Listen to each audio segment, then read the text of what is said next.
1980-88 കാലത്ത് ഇറാഖും ഇറാനും തമ്മിൽ യുദ്ധമുണ്ടാകാനുള്ള പ്രധാനപ്പെട്ട കാരണങ്ങൾ നിങ്ങൾക്കറിയാമോ? പ്രധാനമായും 3 കാരണങ്ങളാണ് ഉണ്ടായിരുന്നത്.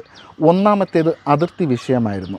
ഇറാഖിൽ കൂടി ഒഴുകുന്ന 2 നദികളാണ് യൂഫ്രട്ടീസും ടിഗറീസും. ഈ 2 നദികൾ സംയോജിച്ചുണ്ടാകുന്ന ഒരു ജലപാതയാണ് ഷാട്ട് അൽ അറബ്. ഈ ജലപാത വന്ന് പതിക്കുന്നത് പേർഷ്യൻ ഉൾക്കടലിലാണ്. ഈ ജലപാതയും പേർഷ്യൻ ഉൾക്കടലും സംയോജിക്കുന്ന സ്ഥലം യഥാർത്ഥത്തിൽ ഇറാൻ്റെയും ഇറാഖിൻ്റെയും അതിർത്തി പ്രദേശമാണ്. രണ്ടുപേർക്കും നിർണായകമായ ഒരു സ്ഥലമായിരുന്നു ഇത്. കാരണം 2 രാജ്യങ്ങൾക്കും എണ്ണ കയറ്റുമതി ചെയ്യുന്നതിൽ പ്രധാന പങ്ക് വഹിച്ചിരുന്ന ഒരു സ്ഥലമായിരുന്നു ഇത്. അതുകൊണ്ട് തന്നെ ഈ സ്ഥലത്തിൻ്റെ നിയന്ത്രണം ആർക്കാണ് എന്നും പറഞ്ഞുകൊണ്ട് ധാരാളം വർഷങ്ങളായിട്ട് അവിടെ തർക്കങ്ങളുണ്ടായിരുന്നു.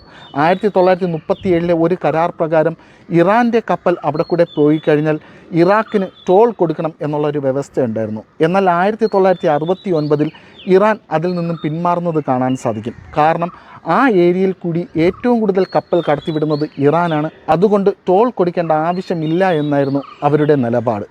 എന്നാൽ 1975 ഇതിനൊരു പരിഹാരമായി അൽജിയേഴ്സ് കരാർ നിലവിൽ വരികയാണ്. ഈ കരാർ പ്രകാരം ഇറാനും ഇറാഖിനും ഈ പ്രദേശത്ത് തുല്യ അവകാശമാണ് നിശ്ചയിച്ചിരുന്നത്.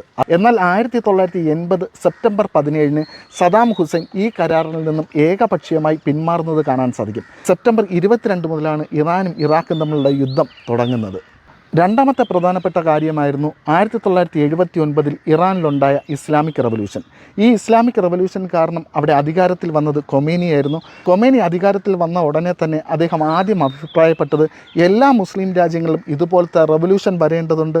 അങ്ങനെ റവല്യൂഷൻ വന്നു കഴിഞ്ഞാൽ അവിടുത്തെ വിദേശ ശക്തികളെ നമുക്ക് അവിടെ നിന്ന് പായിച്ചു കളയാൻ സാധിക്കും എന്നുള്ളതായിരുന്നു. ഗൾഫ് രാജ്യങ്ങളിൽ ഷിയ മുസ്ലിംസ് ഏറ്റവും കൂടുതലുള്ള രാജ്യം എന്ന് പറയുന്നത് ഇറാൻ കഴിഞ്ഞാൽ ഇറാഖാണ്.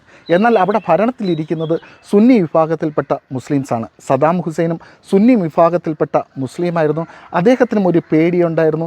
അയൽ രാജ്യമായ ഇറാനിലുണ്ടായ ഷിയ വിപ്ലവം ഇറാഖിൽ വന്നു കഴിഞ്ഞാൽ അദ്ദേഹത്തിൻ്റെ അധികാരം നഷ്ടപ്പെടുന്നുള്ള ഒരു പേടിയും ഈ യുദ്ധത്തിൻ്റെ പ്രധാനപ്പെട്ട ഒരു കാരണമായിരുന്നു.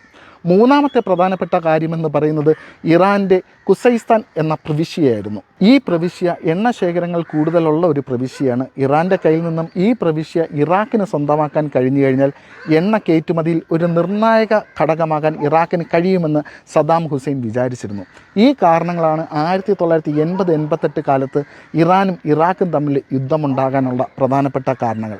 8 വർഷത്തിന് ശേഷം UN നിർബന്ധിത വെടിനിർത്തൽ പ്രഖ്യാപിക്കുകയായിരുന്നു. അത് ഇറാനും ഇറാഖും സമ്മതിക്കുകയായിരുന്നു. ആ വെടിനിർത്തലിന് ശേഷം യുദ്ധത്തിന് മുമ്പ് എങ്ങനെയായിരുന്നോ അതിർത്തി പങ്കിട്ടിരുന്നത് അതുപോലെ തന്നെ 2 രാജ്യങ്ങളും അതിർത്തി പങ്കിട്ടു. അപ്പോൾ അടുത്തൊരു വീഡിയോയിൽ കാണുന്നതുവരേക്കും ബൈ.